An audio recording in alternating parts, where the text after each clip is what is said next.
Hi my dear students and friends, today I'm going to discuss about a play. Yes, play. That's very important for our children with special needs as well as intellectual disability. As you can see in this banner, you can see run, bounce, swinging, sliding. These are all important. Okay, so let us understand the meaning, the concept and the objectives and some intervention, and what are the main important point you need to remember while planning the play for children with intellectual disability, because that's very important. So let us definition of play. So what is play? Play defined as an adaptive physical education and recreation by Shrill. Play refers to the spontaneous, pleasurable behavior through which the children interact with their environment. Okay, so it's very simple. If you are playing with the ball, you are trying to interact with the environment spontaneously, and it's like a pleasure, and this is an nothing but adapted physical education, a recreational activity. So it's very simple, you can define in your own way. In non-disabled children, play is inborn, instinctive, and they progress through easily observable stages, right from exploring and manipulating the environment during infancy to grasping complex rules, strategies, and regulation as in competitive game when they grow older. That's why a non-disabled children, they don't have any specific problem while developing the play skills, whereas children with intellectual disability, they may face the problem which the non-disabled children they do easily. Okay, like they may not able to understand the rules, they may not able to understand the regulation, they may not able to understand the strategies. They may feel that it's very competitive game, it's very challenging for them, they may not able to manipulate the things, explore the things. So that's the challenges where our child will face. So let us understand the objective and scope of play.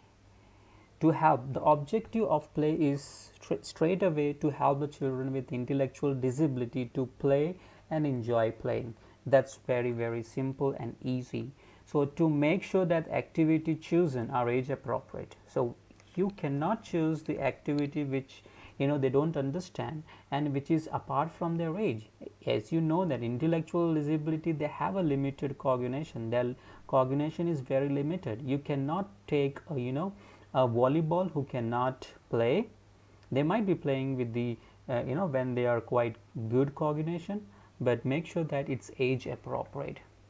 So their play environment and material used should be conducive to specific developmental stages. So make sure that it specify the developmental stages of that play, and the children must be exposed to a variety of activity, both active and passive, so that he or she develop the skill which he not only use in a group but also when he goes on his own, where he goes out. So he tries to expose the activity.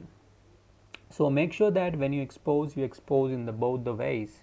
So activities should be easily accessible, realistic, and suit to the child family environment. Okay, so make sure that at the child, when they are small, when they are at their particular age level, select as per their interest, select as per their the family's environment, so which is easily accessible, I mean to say.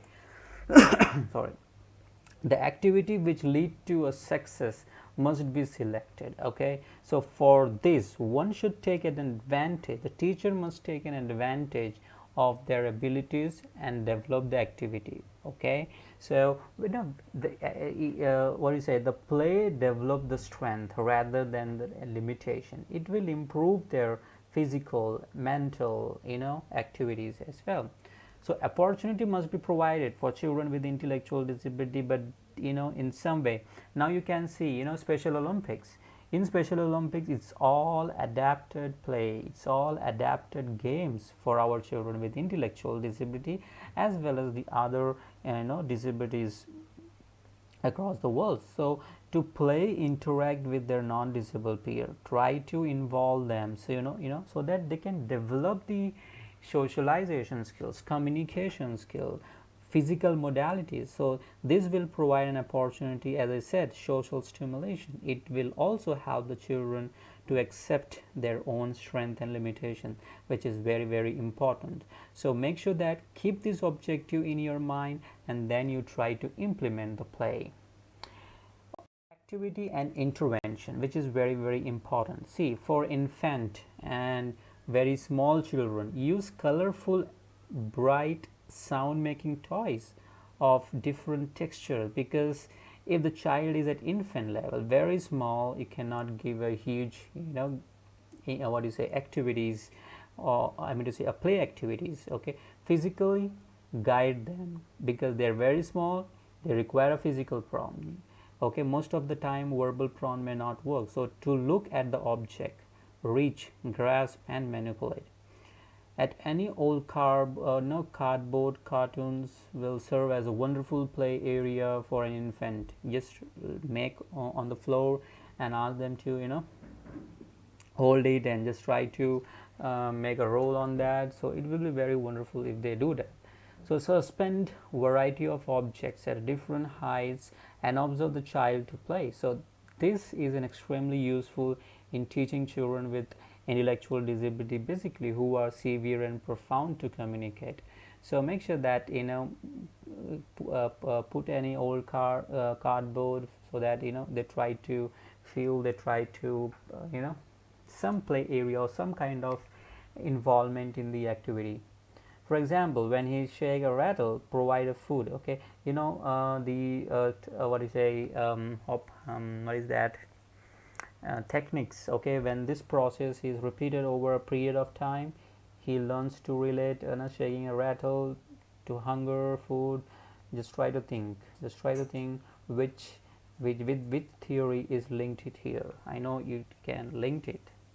So winding toys can be used to enhance the visual tracking skills. Yes, so that's very, very important. So models of vehicles, pulling and pushing types. Okay, the ball can be used to encourage the interaction with the others. See, in the classroom, organize play concerns. Okay, so arrange a set of play materials at each corner. Tell the children, let's go on the bus ride. So whenever the bus stop, you try to look around, just try to get down, play. So that kind of conditions, that kind of situation you need to play, so that they can develop their skills. So that's very important.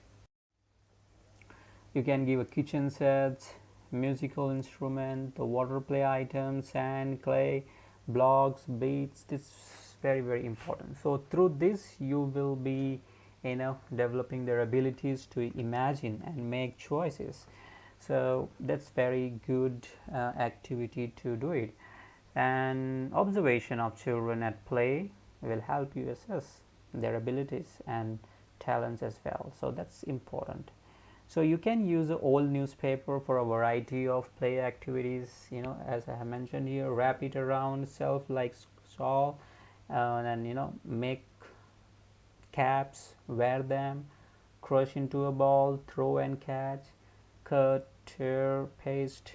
Okay, so these are all activities which can at least make the child child with intellectual disability to interact in his environment. And it's very simple and easy. There are a lot of other activities which you can think over and come up with the new creative play activities. So in the playground, provided a variety of materials such as a swing. When you go to the playground, you have a swinging, you have slider, you have a what do you say, a small kind of roller coaster. So this will help to develop their gross motor skills of jumping, climbing, balancing. So that's very, very important. So you can make your own outdoor play equipments. Okay, as I mentioned, truck, tire, rope, cardboard boxes, planks, chair, table of different height. So make sure that you utilize your surrounding to make them, involve them in the play activity.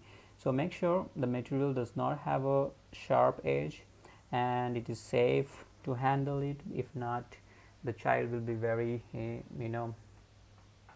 difficult and they indulge with some sort of things.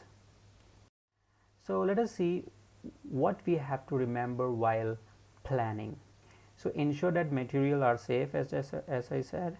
Okay, there is no sharp edge, no toxic, it's bright in color or colorful. Make your own toys from the material in the surrounding. It's better, what you buy that will cost more. Rather, if you plan with your own material, waste material, that will work better.